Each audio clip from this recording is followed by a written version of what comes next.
Трпе Инвест Охрид. Кармен Бау центар. Се што ви треба на едно место.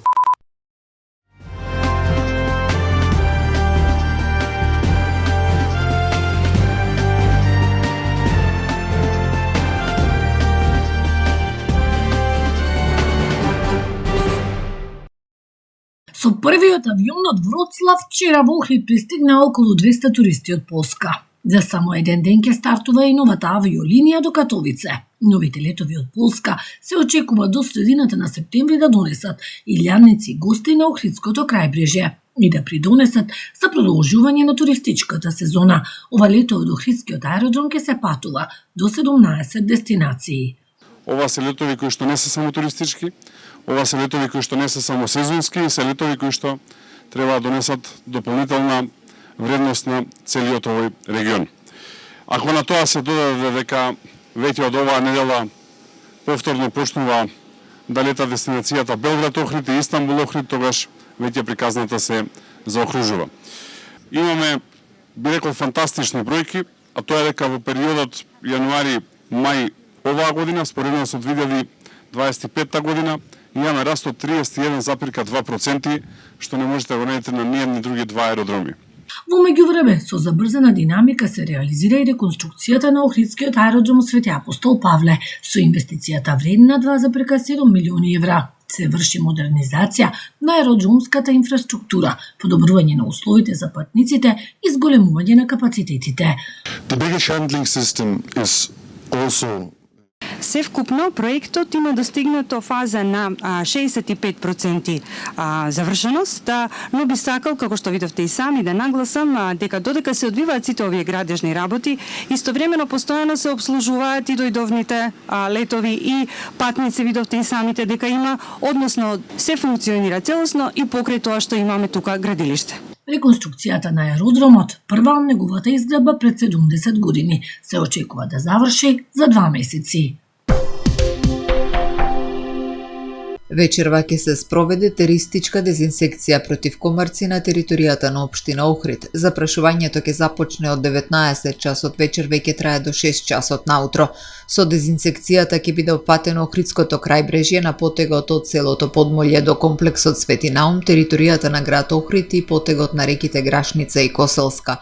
Се молат пчеларите и пчеларските задруги да ги преземат соодветните мерки за заштита на пчелите. Исто така се молат граѓаните во тој период да го намалат своето движење на посочениот опфат, апелираат од општината.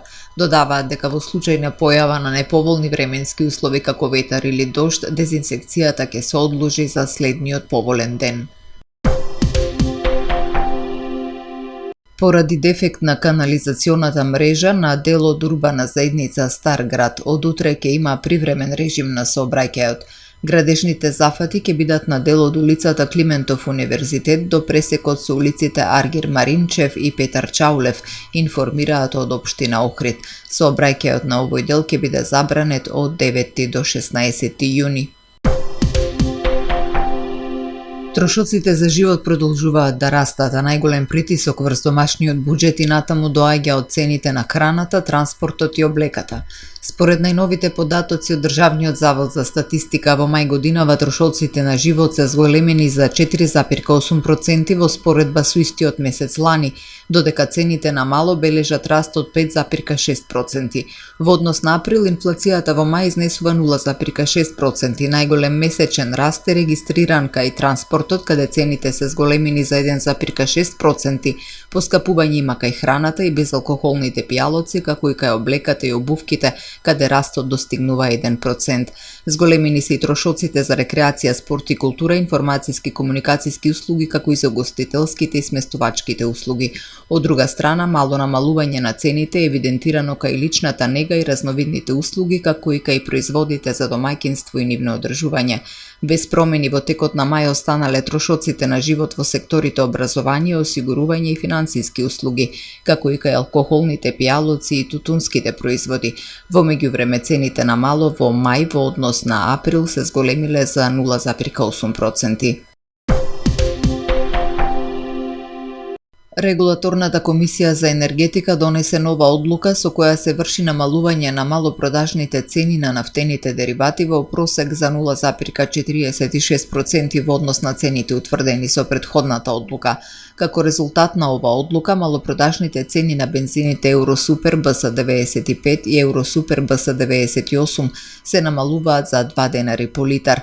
Новата цена на Евросупер БС95 ќе изнесува 86 денари за литар, додека Евросупер БС98 ќе се продава по цена од 88 денари за литар. Од друга страна, малопродажните цени на Евродизел и на екстралесното масло за домаќинство се зголемуваат за 1,5 денари за литар. Со ова поскапување дизелот ќе изнесува 87 денари за литар, а екстралесното масло ќе достигне цена од 89 денари. Намалување има кај мазутот, чија цена паѓа за 0,609 денари и ќе изнесува 47,297 денари за килограм. Кебапчилница вкусно ви донесува метео. Во Охрид денеска имавме сончево време со мала до умерена облачност, попладни се услови за појава на нестабилност со краткотраен дожд. Максималната температура достигна до 26 степени. Утре во Охрид времето ќе биде сончево и топло со мала до умерена облачност, ќе дува слаб до умерен ветар од југоисточен правец. Утринската температура од 13 степени, а максималната дневна до 26. Температурите во Македонија утре во интервал од 8 до максимални 34 степени. До четврток времето претпладне ќе биде сончево и топло со мала до умерена облачност. Поради голема енергија и влага во атмосферата во попладневните часови ќе има услови за локален развој на нестабилна облачност со краткотраен пороен дожд, грмежи и засилен ветер. Во петок се очекува процесите да бидат поинтензивни со пообилен дожд и изолирано невреме со појава на град, а температурата ќе опадне за неколку степени.